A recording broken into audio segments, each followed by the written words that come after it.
The morning after the worst blizzard of the decade, a man named Ezra Colton pulled on his frozen boots, stepped over the drift that had swallowed his front door, and walked across what used to be the main road of Ridgecrest Gulch, Colorado. Every cabin he passed told the same story. Smoke pipes had gone cold in the night. Door frames had warped under the weight of the snow. Through cracked shutters, he could hear children coughing in the low, urgent voices of parents rationing the last of their firewood. One family had moved their mattresses next to the embers of a dying hearth. Another had gathered into a single room and burned their kitchen chairs.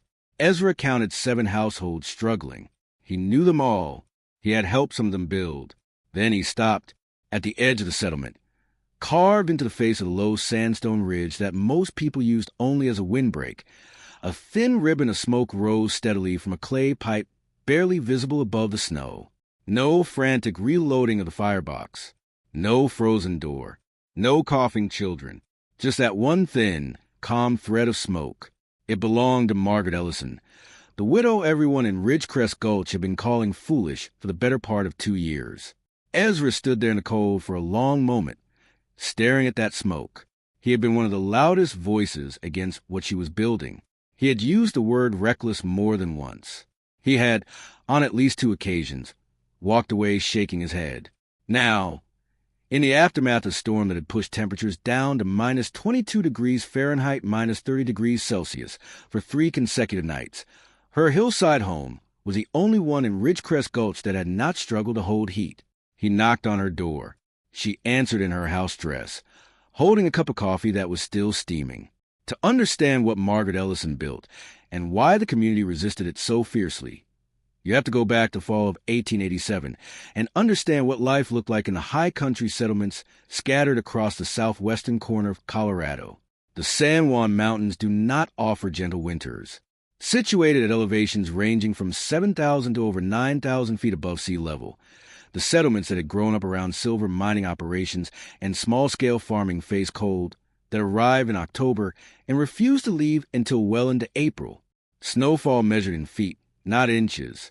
Winds that geographers would later describe as katabatic, gravity-driven cold air cascading down from the high peaks, could drop ambient temperatures by 15 degrees Fahrenheit, 8 degrees Celsius in under an hour. The settlers who came to this region brought with them the building knowledge of the eastern seaboard, the Great Plains, and the immigrant traditions of Germany, Ireland, and Scandinavia. They knew log cabins. They knew wood frame construction. They knew, in many cases, how to cut and lay limestone or sandstone. What they built, almost universally, was a single-room or 2-room log structure, typically 14 by 18 feet, about 4.3 by 5.5 meters, with a center hearth or a corner fireplace, a loft above for sleeping, and walls filled with whatever insulating material was available: river clay, dried moss, horsehair, sawdust packed between boards. These cabins worked.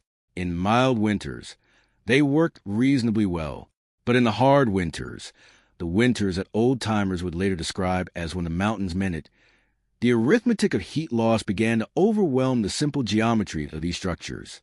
A standard log wall cabin of this era, with wall thickness between 8 and 12 inches, 20 to 30 centimeters, and a single pane glass window on each exposed face, would lose heat through its walls, floor, and ceiling at a rate that demanded near constant fire maintenance. Local accounts from the period suggest that families in hard winters burned between half a cord and a full cord of seasoned hardwood per week. At the wood prices and availability of the San Juan foothills in 1887, that represented a significant portion of a homestead's annual labor, and a resource that could simply run out. Margaret Ellison had watched 3 winters consume her supply of firewood faster than she could replace it. After the 3rd winter, she began to ask a different question. The daily rhythm of a high-country cabin in winter was built almost entirely around fire management. You woke before dawn to reload the hearth, because if you let it go cold overnight, it could take 40 minutes and considerable wood to bring the interior temperature back from the 30th degree F, roughly 0 to 4 degrees Celsius, to something a family could tolerate for breakfast. You laid your largest logs at the back of the firebox before going to sleep, banking the coals high, hoping the combustion would slow, but hold through the 6 or 7 hours until someone rose again. The fire dictated everything: when to wake, when to sleep, How long a family could be away from the cabin before returning to find the temperature had dropped to dangerous levels, whether a sick child could safely remain indoors, or whether the risk of cold exposure indoors was equal to the risk of moving them. The physics behind this struggle were not mysterious, even if frontier families didn't describe them in scientific terms.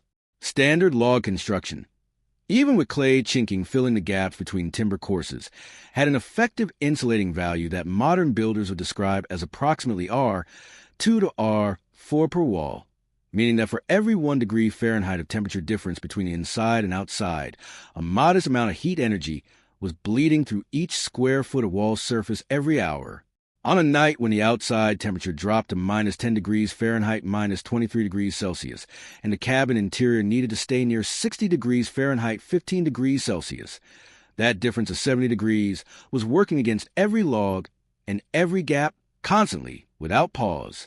The fireplace itself, the standard open-hearth design that most settlers used, was, by modern thermal analysis, a remarkably inefficient device. Up to 80 to 90% of the heat generated by an open hearth goes directly up the chimney flue, driven by convection. The radiant heat that reached the room came from the glowing coals and the heated back wall of the firebox, but this warmth fell off sharply with distance. A family of 5 huddled within 4 feet of an open fire was warm. The sleeping loft 10 feet above was tolerable. The far wall of a 14-foot room, on a hard night, could hold frost. These were not complaints unique to Ridgecrest Gulch. Oral accounts collected from across the San Juan region during this period, preserved in County Historical Society records, described the same pattern. Sufficient warmth near the fire, dangerous cold at the margins, and a relentless demand for fuel that never let a family fully rest. Margaret Ellison understood this pattern better than most. She had been a carpenter's apprentice in her younger years, working alongside her father in Ohio. She knew how a structure held heat, and she knew where it lost it. By the winter of 1887, she had spent 3 hard seasons measuring, not with instruments, but with her hands, her breath, and the level of the woodpile, exactly how much the standard cabin was costing the people who lived in it. She had also spent those 3 winters watching the hillside behind her property, and noticing something no one else seemed to pay attention to. The sandstone ridge behind Margaret's property ran roughly east to west, a low shelf of layered rock, perhaps 30 feet 9 meters, high at its tallest point, worn smooth by centuries of snowmelt and wind. Most settlers in Ridgecrest Gulch treated it as a boundary marker, a place to collect loose stone for foundation work, a natural windbreak that made the east side of the settlement marginally less brutal in a storm. Margaret saw something else. She had first noticed in the winter of 1885, during a particularly cold spell, when the temperature outside dropped to minus 18 degrees Fahrenheit, minus 28 degrees Celsius for 5 consecutive days. She had gone to the base of the ridge to chip loose sandstone blocks for a repair to her chimney foundation. The work brought her close to a shallow natural recess in the rock face, barely 3 feet deep, perhaps 6 feet wide, where a softer layer of stone had eroded back between 2 harder courses. The air inside that recess was noticeably warmer than the ambient air outside. Not dramatically so.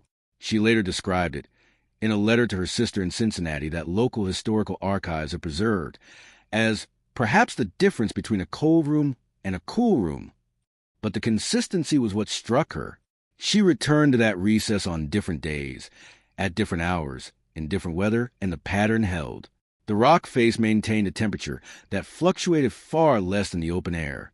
On the coldest mornings, the stone at depth held something close to 40 degrees Fahrenheit, 4 degrees Celsius, even when the ambient reading outside was well below zero. What Margaret was observing had a physical explanation that geologists and building scientists would later articulate clearly.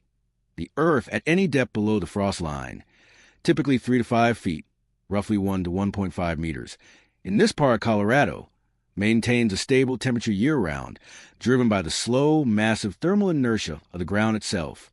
Surface temperatures oscillate wildly between seasons. Subsurface temperatures do not. In the San Juan foothills, that stable ground temperature ranges between 45 degrees Fahrenheit and 52 degrees Fahrenheit, 7 to 11 degrees Celsius, depending on aspect and depth. To a family burning a quarter would a week try to maintain 60 degrees Fahrenheit inside a drafty log cabin against minus 20 degrees Fahrenheit outside. The difference between starting at minus 20 degrees Fahrenheit and starting at 47 degrees Fahrenheit is not a small luxury. It is the difference of 67 degrees of thermal gradient that the fire does not have to overcome. Margaret spent the winter of 1886 thinking. She spent the spring mapping the ridge. She identified a section where the natural cavity was deepest, where the rock was dense sandstone, a material she knew from her father's work held heat slowly and released it even more slowly, and where the face of the ridge was oriented slightly south of east, capturing low winter sun. By the summer of 1887, she had a plan. It was not a modest plan. She intended to excavate a dwelling into the ridge itself.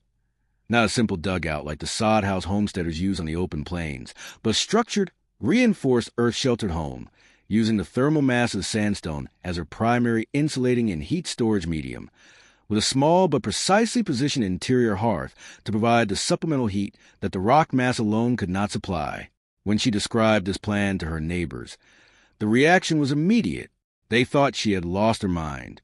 Margaret Ellison broke ground on the project in late June of 1887, working alone for the first 3 weeks before hiring 2 young men from the mining camp 2 miles east to help with the heavier excavation. The site she had chosen was a natural recess in the south-facing base of the sandstone ridge, a cavity roughly 8 feet deep and 11 feet wide, about 2.4 by 3.4 meters. That erosion had already begun. She intended to extend it. The goal was a finished interior space of approximately 18 by 22 feet, 5.5 by 6.7 meters, dug back 14 feet into the hillside beyond the original cavity, with a ceiling height of 7.5 feet, 2.3 meters at the center. The excavation took 6 weeks. The sandstone she was cutting into was what geologists classify as moderately hard sedimentary rock, dense enough to hold its shape without constant reinforcement, porous enough to be worked with hand tools, and composed of enough silica and iron oxide to give it the warm reddish-orange color that characterized the ridge. This was not soft river clay. Margaret used a combination of picks, chisels, and wooden wedges soaked in water to split larger sections cleanly along the natural bedding planes of stone. What she removed, she did not discard. Every block and slab of sandstone that came out of that hillside went into the construction of the structure's front wall, the only portion of the home that would be exposed to the open air. She laid these blocks in courses with clay and sand mortar, building a wall 24 inches thick, 61 centimeters, with a slight inward batter, meaning the wall was wider at the base than at the top, a technique that increased structural stability and reduced the surface area exposed to wind-driven cold at the most vulnerable point. The entrance she positioned deliberately, a single doorway, 30 inches wide and 6.5 feet tall, 76 centimeters by 2 meters, oriented slightly east to south. This was not an accident.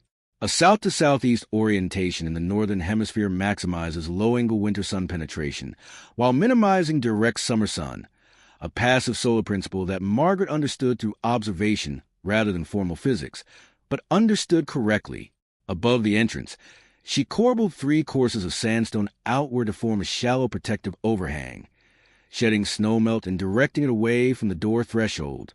Beside the entrance, she left a single window opening, 18 inches wide and 14 inches tall, 46 by 36 centimeters, which she glazed with 2 panes of salvage glass separated by an air gap of half an inch, a rudimentary double-pane assembly that, while imperfect, reduced convective heat loss through that opening by an estimated 30 to 40% compared to single glazing. The hearth she positioned against the deepest interior wall, the solid sandstone face at the back of the excavation. This was the most deliberate choice of the entire design. In a conventional cabin, the fireplace was typically placed on an exterior wall or in the center of the structure, with the chimney flue running up through or along the outer wall. This arrangement, while structurally convenient, meant that a significant portion of the heat absorbed by the chimney masonry was radiated directly to the outside, lost before it could warm the living space. Margaret reversed this logic. Her firebox sat against 14 feet, 4.3 meters, of solid sandstone hillside. When she fired that hearth, the heat radiated not into open air, but into the rock mass behind and beside it. Sandstone has a volumetric heat capacity of approximately 40 to 45 BTU per cubic foot per degree Fahrenheit. meaning it absorbs and stores a meaningful quantity of thermal energy before its surface temperature rises appreciably. A firebox burning for 3 to 4 hours against that back wall was not just heating the air in the room, it was charging the stone like a battery.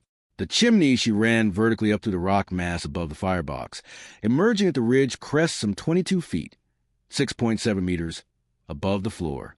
The length and mass of this flue meant that the rising combustion gases surrendered more of their heat to the surrounding stone before escaping, a principle identical to what Russian and Scandinavian masonry heater traditions had refined over centuries, though Margaret had arrived at it independently, through the same practical logic.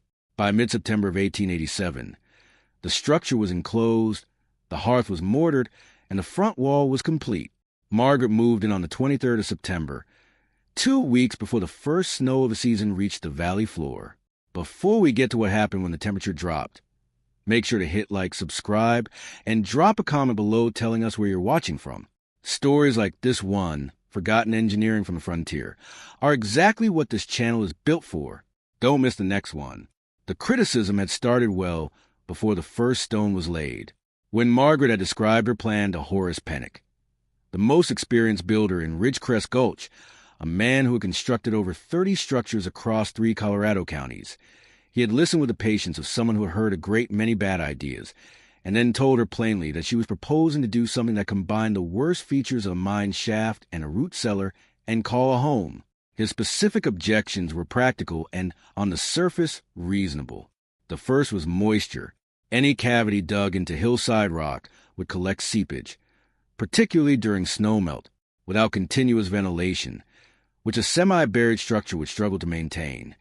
The interior would become damp within a season. Damp stone, Pennock argued, was a conductor of cold, not a barrier to it. A wet wall drew heat out faster than a dry one. She would be sleeping in a cold, dripping cave by February. His second objection was structural. The natural recess she had chosen showed evidence of past rockfalls, loose material that calved away from the upper face and accumulated at the base. Building into that face, he said, invited collapse. Without proper shoring across the entire ceiling span, one hard freeze-thaw cycle could bring sections of the roof down. His third objection was social, and he stated it bluntly. People would not visit a woman who lived in a hole in the ground. In a frontier community where mutual aid was survival infrastructure, where neighbors came to help with harvest, with illness, with emergencies, isolation was not merely uncomfortable. It was dangerous. Other voices in the community echoed Pennock's concerns and added their own. Clara Voss, whose family ran the settlement's small dry goods store, told anyone who asked that the project was a waste of the labor Margaret was paying for, money that could have built a proper second cabin. Reuben Allgate, a farmer whose property abutted the eastern end of the ridge, worried aloud that the excavation would destabilize the base of the rock shelf and affect the natural drainage pattern that fed his irrigation channel. None of them, it should be noted, were arguing in bad faith. The history of frontier construction is full of experiments that failed, buildings that collapsed under snow load, dugouts that flooded in spring, structures that rotted within a decade because the builder had misread the drainage of the site. Skepticism was earned knowledge in communities where structural failure in November could mean death by January. Margaret listened to all of it.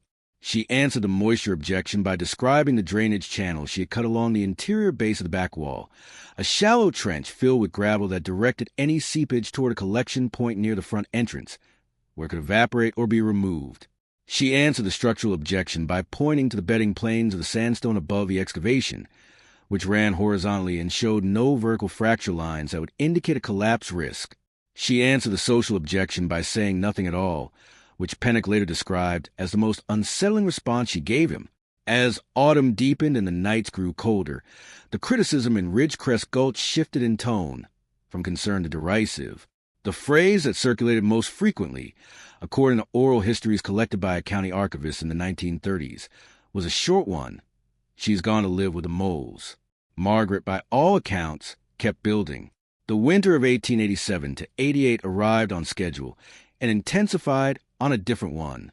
October and November were cold but manageable, the kind of cold that tested your firewood supply without threatening your life. December turned harder. By the last week of the month, nighttime temperatures in Ridgecrest Gulch were dropping to -8 degrees Fahrenheit, -22 degrees Celsius regularly, and families were burning wood at the high end of their usual winter rate. Then January arrived. On the 4th of January, 1888, a pressure system that regional weather observers would later describe as one of the most sustained cold events of the decade settled over the San Juan Range. For 11 days, daytime high temperatures in the settlement did not reach 10 degrees Fahrenheit, -12 degrees Celsius. Nighttime lows touched -22 degrees Fahrenheit, -30 degrees Celsius on 3 separate occasions, and on the worst night, the 8th of January, a combination of dropping temperature and sustained northwest winds pushed the effective felt temperature below -40 degrees Fahrenheit, -40 degrees Celsius, a point where the two scales converge. The log cabins of Ridgecrest Gulch did what log cabins do in a sustained extreme cold. They fought, and they lost ground slowly. Horace Pennock's cabin, one of the better-built structures in the settlement, with 12-inch, 30 centimeters, walls and a tight-fitting door, required continuous fire maintenance around the clock to keep the interior above 45 degrees Fahrenheit, 7 degrees Celsius. He and his eldest son took 2-hour shifts through the night, neither sleeping more than 90 minutes at a stretch. His firewood consumption for those 11 days consumed roughly a third of his remaining winter supply. The Voss family storehouse, which adjoined their living quarters, lost enough heat on the coldest nights that a barrel of pickled goods in the corner froze solid, the brine crackling and expanding until the stave hoops cracked. 2 of the settlement's smaller cabins, single-room structures occupied by miners who had stayed through the winter, became effectively uninhabitable on the worst nights, their occupants relocating to larger households. Margaret Ellison kept a record during those 11 days, written in the same careful hand she used for her accounts ledger. It has been partially reproduced in local historical literature, though the original document's location is no longer certain. According to those records, the interior of her hillside home on the coldest morning, the 9th of January, the day after the temperature had touched -40 degrees Fahrenheit, registered approximately 54 degrees Fahrenheit, 12 degrees Celsius, without any fire having been lit since the previous evening. She had banked her small hearth at roughly 9 o'clock the night before, using a moderate load of split pinyon pine. She had not risen in the night to reload it. By 6 in the morning, with 11 hours of no active combustion and an outside temperature of -22 degrees Fahrenheit, -30 degrees Celsius, the air inside her stone-mass dwelling had dropped less than 8 degrees Fahrenheit, 4.4 degrees Celsius from its peak evening temperature.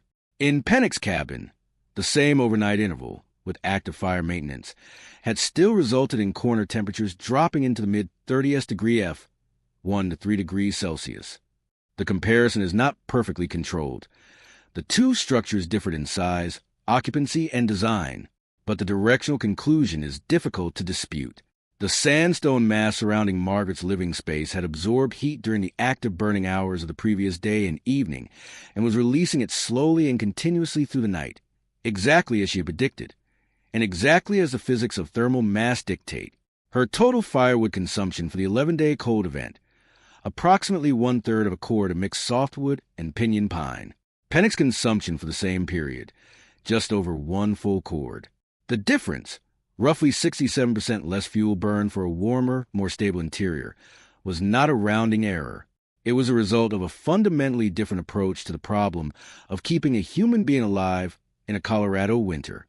Ezra Colton, who had stood outside her door that January morning watching the thin ribbon of smoke rise calm and steady from her clay flue pipe, used the word witchcraft when he described the scene to his wife. He said it without malice.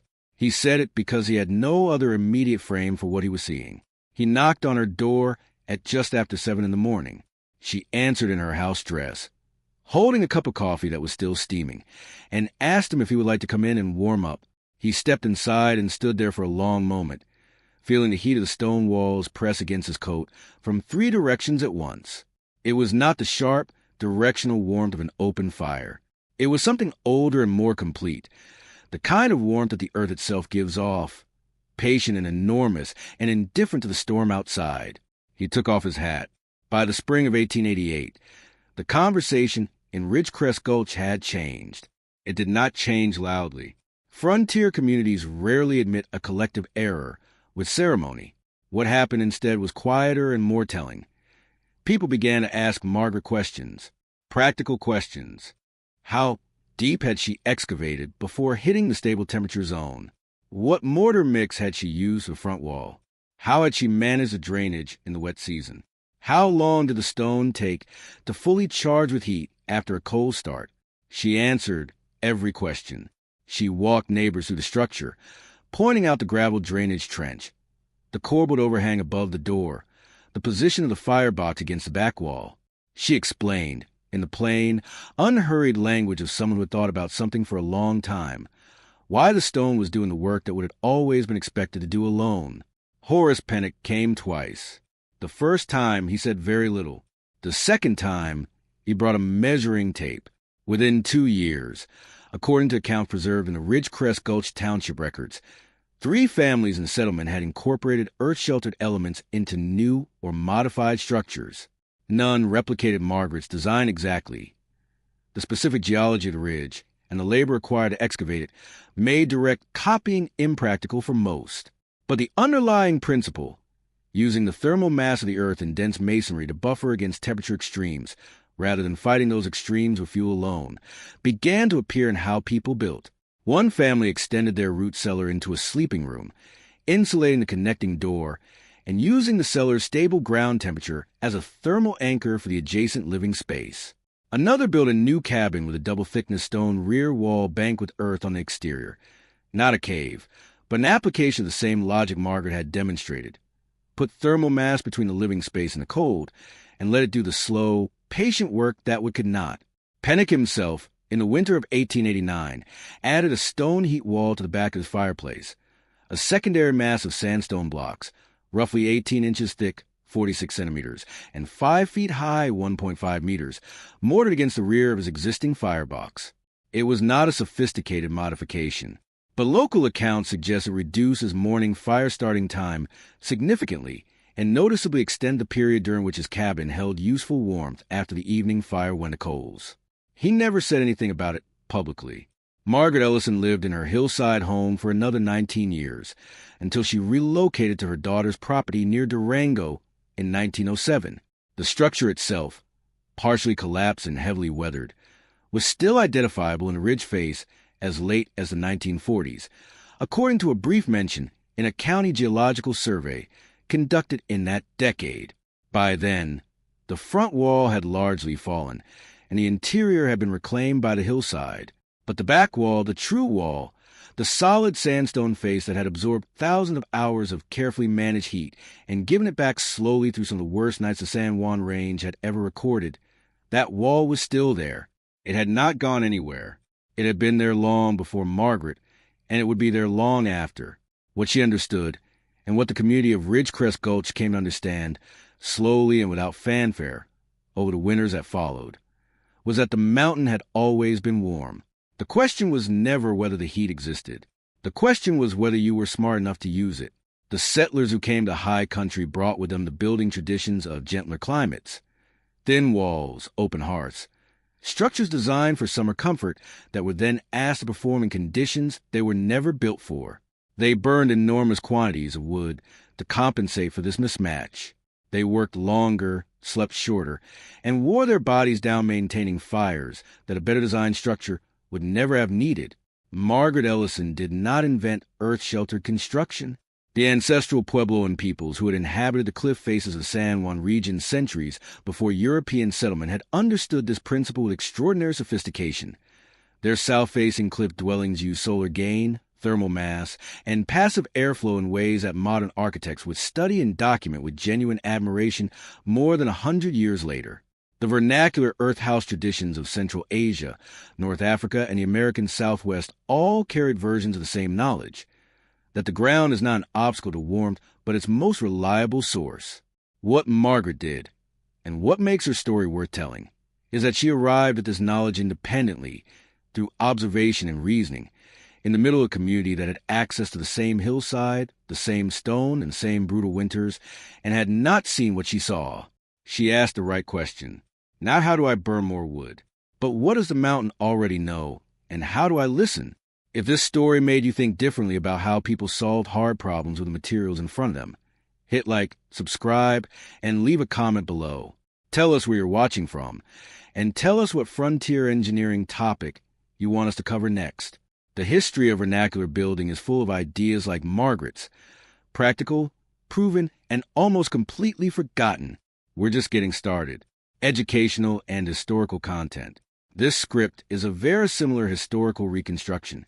Events, measurements, and dialogue are based on plausible period conditions. Where specific records are unavailable, narrative framing reflects oral history and regional documentation conventions. Not a substitute for professional engineering, construction, or safety guidance.